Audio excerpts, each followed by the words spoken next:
The words I am are a spotlight used to highlight the parts of you that you want to illuminate. Right? Those two words are a portal through which massive transformation can occur. I am strong, says the man in the mirror, as his newly crafted identity takes him by the hand and leads him to the gym to lift weights. I'm talented, competent, relentless, says the woman over coffee before walking into work and moving one step closer to that promotion she's been working for. One of my favorite ideas. People follow through on who they believe themselves to be. Always. But this power is a tool. And tools can be used for good or they can be used for bad. They can be used to build or they can be used to tear down. It's up to the person carrying out the task.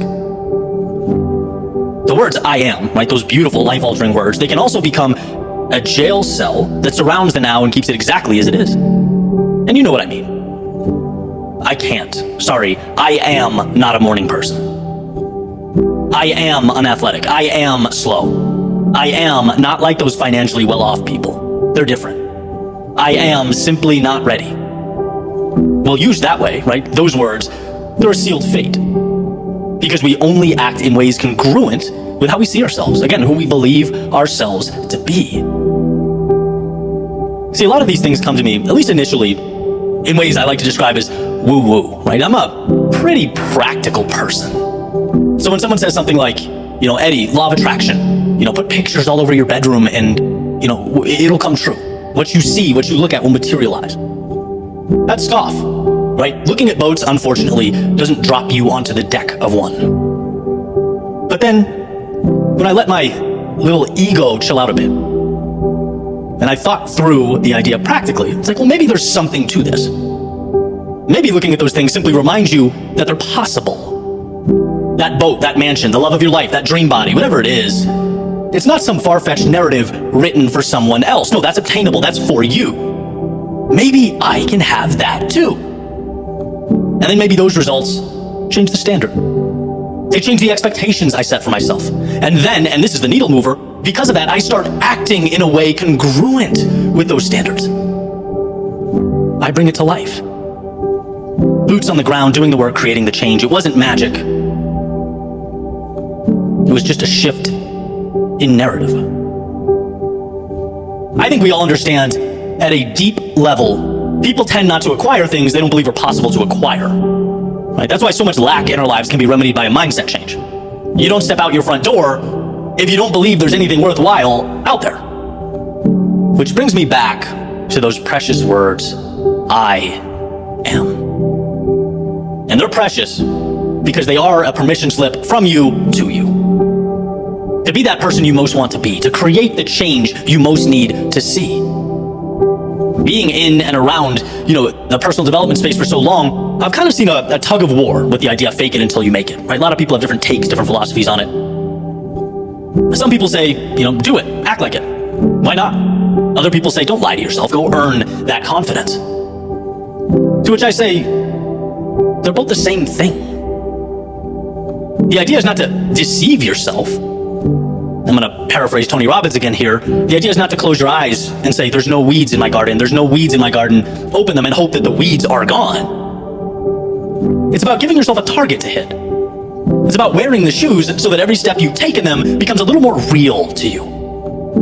Let's face it, right? You live with a healthier lifestyle if you say, I'm a healthy person, than if you were to walk around saying, I'm an unhealthy slob, but I'm trying. Right? You will act out who you believe yourself to be. It is that simple. So we rig the game in our favor. Be very methodical with the words you place after I am. They are precious. They are the gatekeepers.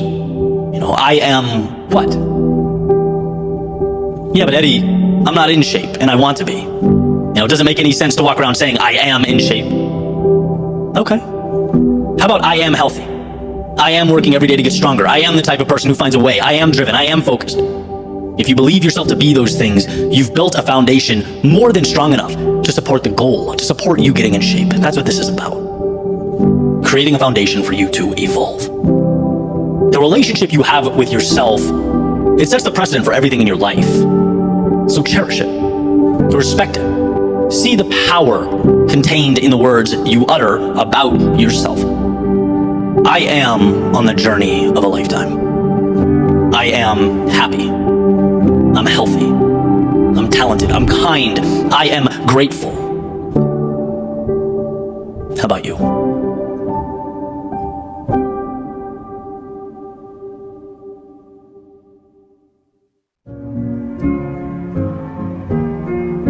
When our backs are against the wall, we're forced to become more. When the clock is ticking, we are tasked with finding answers that hide among us. It's in the darkness we find light, and while lost, we find ourselves. The paradox of life is that from our pain comes our purpose, our evolution, and our greatness. I love thinking back to about 2014, making my way around Boston, having just quit my job, essentially purposeless, clinging to a YouTube channel and a podcast idea that I would name Your World Within. And why? Why do I think back? Why does this mean everything to me? Well, because at the time, I knew nothing. I understood nothing. Nothing about speaking or media, audio, video, nothing about running a business. But more importantly, I knew very little about life and what's truly required to progress in a world with infinite moving parts. I didn't know that my lack of understanding is what made everything feel overwhelming and complex, and that it was up to me to simplify. I didn't know the extent to which I'd have to befriend failure. And that was the most eye-opening realization. Because when you gravitate towards a risk-free existence and you box yourself in, as I had for so long, of course you don't get the upside, but you also don't fail as dramatically either. You know, life was a simple game of cause and effect. Do work, get result, not much room for more than that. And so stepping outside that box in the way that I did, changed some rules. I learned some things. First, you can spend time on something, you can exhaust energy on something, and get nothing in the short term for your efforts. And I mean nothing. Unless you count getting your pride stomped on. Unless you count your friends disappearing when you need them most. Unless you count self-doubt and a constant worry about not amounting to anything. I mean, these are very raw, very real human emotions. They tend to arise when we start something new, but in them is also the power. This is where the light bulb turns on and the path emerges. It's where I learned that we only get what we want when we endure what we don't. And what a foreign concept when you think about it. Right? It's like, Eddie, take this mic. Go stand in front of this audience and pour your heart out. Your knees are shaking, chest is pounding, but dude, trust me, it'll be good for you. And funny enough, it was. It was because the fear in my stomach became the indicator that something new, something exciting, something more was around the corner. Like Pavlov's dog hearing that bell. Anytime the fear kicked in, I could feel myself getting closer to something meaningful, to a higher version of myself. The pain is an invite. The sheer terror, and let's face it, that's what it feels like sometimes, it's an upgrade. Disguised as the monster that you think you should be running from. When it is, as I recently mentioned, the adversary you should befriend. We have to change our relationship with discomfort because our initial understanding, the one that comes stock in our minds, is never sufficient to build anything of significance. Its default setting is to preserve the now, not expand it. And so just like those stock speakers that came in my 1999 Ford F-150 when I was in my early 20s, let's rip it out.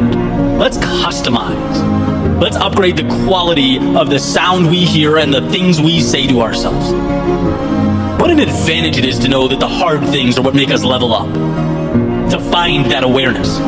What a blessing that when life's difficulty startles and scatters the masses, you could be the one that remains. Standing tall, seeking out the advantage amidst the commotion. Every little act of courage becomes more and more meaningful, powerful. But we must lose ourselves to find ourselves. We must embrace our fears if we are to become courageous. We must fail in order to succeed. And sure, sometimes the price seems steep. But I promise, not going costs more. Wishing costs more. If onlys cost more. So maybe for you it isn't a YouTube channel or a speaking career. Maybe it's something totally different. but it is something. And should you bring yourself to pursue that which your heart pulls you to pursue, you'll have those moments of defeat, where you're mad at yourself for leaving the comfort and safety of your previous world. You'll have times where you have no idea what to do, where you feel alone or stuck or unsure. The difference will be whether you see this as the invite you've been waiting for or the reason to turn around and settle for less. That's the question. How do you internalize all that emotion that will feel like it is consuming you? I couldn't believe how strong that temptation was to go back, nagging at me every day. Just come off the edge. Just be comfortable again. But as my old coach would say in college, when we're doing wall sits or something physically taxing, 15 seconds. You can do anything for 15 seconds. And isn't life just a culmination of 15-second windows? It's compartmentalizing the process. It's turning the difficult into the advantageous. You have the ability to not think like everyone else. You have it within you to rewire your previous conceptions of the world, to see darkness not as your reason to hide from conjured up monsters, but as your invitation to become the light. Remember that the best way to be more is to have the courage to put your back against the wall. And you won't want to in the moment. There will never be a perfect time. But committing to that vulnerability will release from within you the power, the strength, the greatness that has been for so long tucked away. By moving into the chaos, you are simultaneously creating the calm you always dreamed of. You're realizing the possibility that just needed the door left ajar to make its way into your world.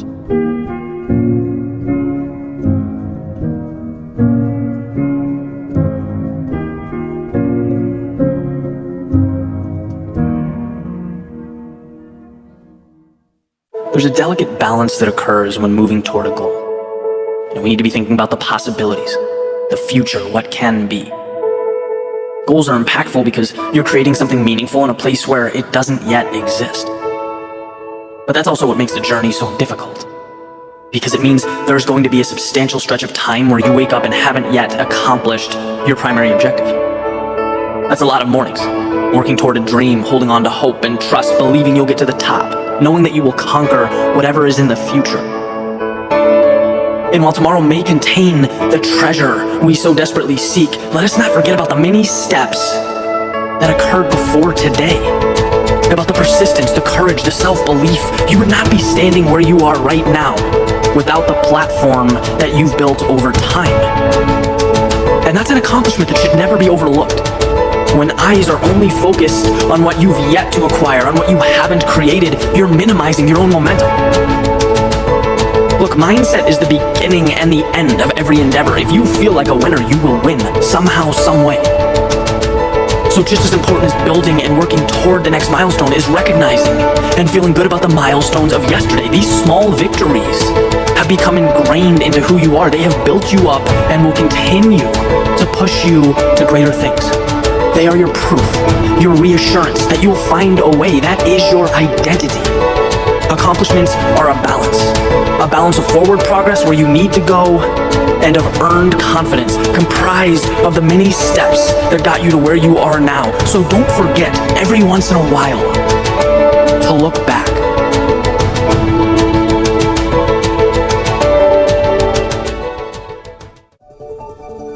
The world reflects back at us what we currently are, like a giant mirror projecting the movie that's playing in our heads. We lay on the horn in traffic, not when we're at peace with ourselves, but when we're in duress.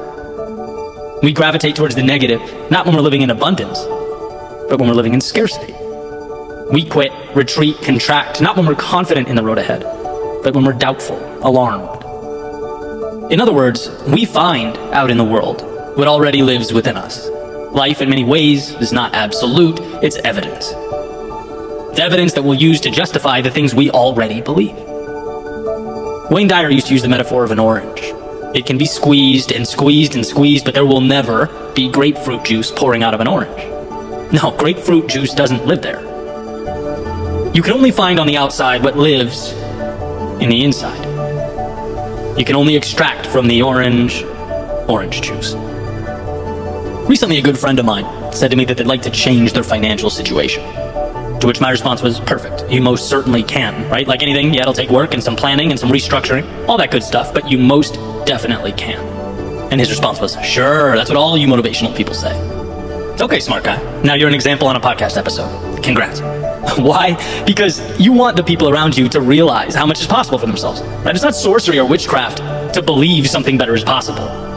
In fact, if one doesn't believe it's possible, they're effectively cementing their feet to the ground, at least with regard to that particular pursuit. Let's face it, you don't begin journeys that are not possible. We don't allow ourselves to do that. And so, to not believe in an outcome and somehow still wish for that outcome, well, that's essentially our orange metaphor. Right? Can't squeeze financial freedom out of a mindset that only sees monetary constraint. Believing it's possible starts the journey. See, there's so much pragmatism in growth. You know, people talk a lot about the law of attraction, and yeah, I get it, right? It sets targets. But the picture of, let's say, a dream house on your wall is not why you'll eventually have the dream house.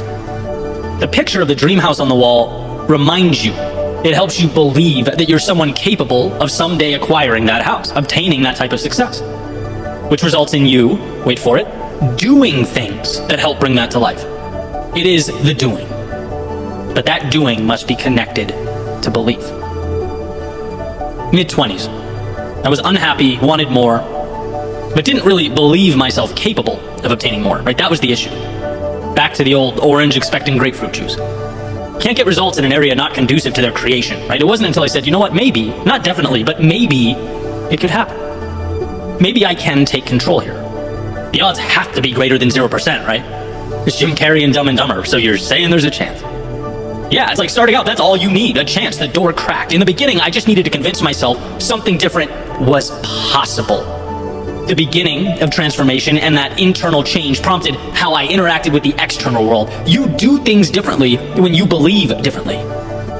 Or, if you want to phrase it another way, believing that you can bring something to life doesn't guarantee that you actually do. But believing you can't guarantees that you won't. And why not stack the odds in your favor?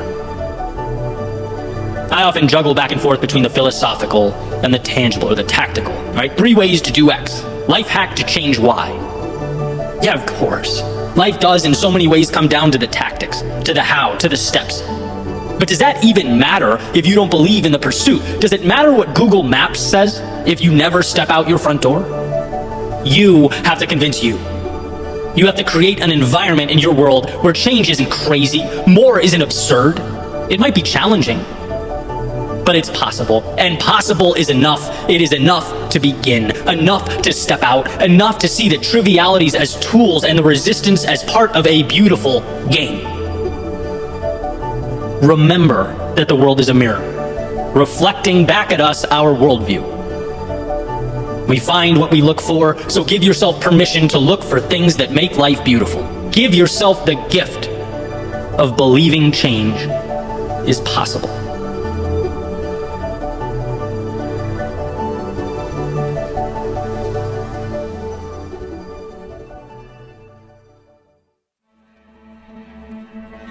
There will be no surrender. No, not in this lifetime. There will be knowledge picked up along the way. I have no doubt. There will be adaptation. There will be adjustments made. But there will be no surrender. And look, should life require change, I will evolve. Should it demand growth, I will rise to the occasion. Should suffering be entangled in my pursuit, I will weather that storm. But these things, they will not be the end of me. No, they are little beginnings. The consistent rebirth attached to one who refuses to back down. Because look, I may not be the most talented. I may not be the best suited or best equipped to break through. I may not be the most knowledgeable, but I will always have enough. Enough in the face of danger, standing in the shadow of adversity to take one step forward, to transform the chaos into triumph. One courageous yes at a time. There will be no surrender here. Not now, not today, not in this lifetime. I will find a way through. When night is dark, when the road is long, when the path so lonely that the world speaks not a sound, I will find a way. And sure, there may be frustration, maybe even fear, but there will, because of an undying self-belief, be no surrender.